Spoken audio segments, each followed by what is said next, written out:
ang kuwit ng balat sa akin. Lalagay ang ipagsapalaran sa mga magulat na lang ang pinagulat. Kaya ng magic ng saga.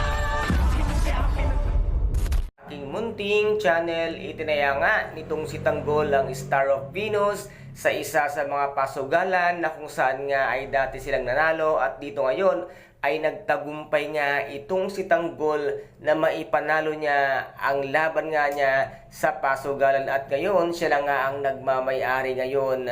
ng pasugalan dahil ito nga ang kanilang pusta at ito ngayon ay kumalat nga kung saan saang pasugalan na may isang tao nga na itinaya ang Star of Venus or ang pinakamalaking diamante kung kaya't dito nga ay makikilala ang pasugalan nga ni Tanggol na ngayon nga ay kanyang bagong pag-aari at dito naman ay umabot din sa kaalaman ng Peking Tanggol na si David kung kaya't pinuntahan niya nga ito upang mapasa kanya rin ang kanyang hinahangad na Star of Venus ngunit nabigla nga siya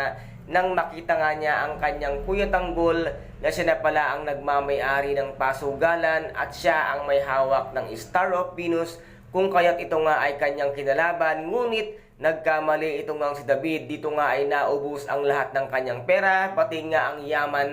na iniwan sa kanya nito nga si Catherine ay napupunta na nga kay Tanggol kung kaya't dito nga ay maghihinagpos itong nga Peking Tanggol ngunit hindi niya magawa ang magwala dahil alam niya sa kanyang sarili na maaari siyang mabuking nga ni Bullet dahil siya ang Peking Tanggol na ginamit nga lamang ang identity ng kanyang kuya para maging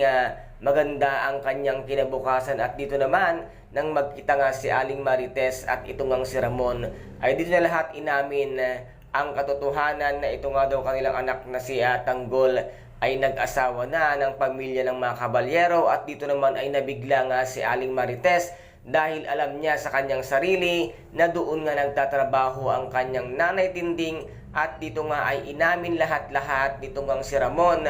na ang pamilya ng kabalyero ay tinapos nga nila kasama nga itong si Tanggol para nga mapasa kanila at sila na lamang ang maging hari ng Quiapo. Ngunit taliwas sa inaasahan nga nitong si Ramon na ngayon nga ay ang magiging hari ng Quiapo ay walang iba kung hindi ang kanyang tunay na anak at nag-iisang Tanggol at Jesus Nazareno di magiba magtanggol ang siyang magiging hari ng Quiapo. Ito ay walang iba kung hindi nga ang tunay na anak nito ngang si Ramon. Kaya guys, ito po ang ating pakaabangan dito nga sa tinaguriang pambansang teleserye FPJ ang Batang Quiapo. At kung nagustuhan po ninyo ang aking videos for today, paki-subscribe na lamang po ng aking channel,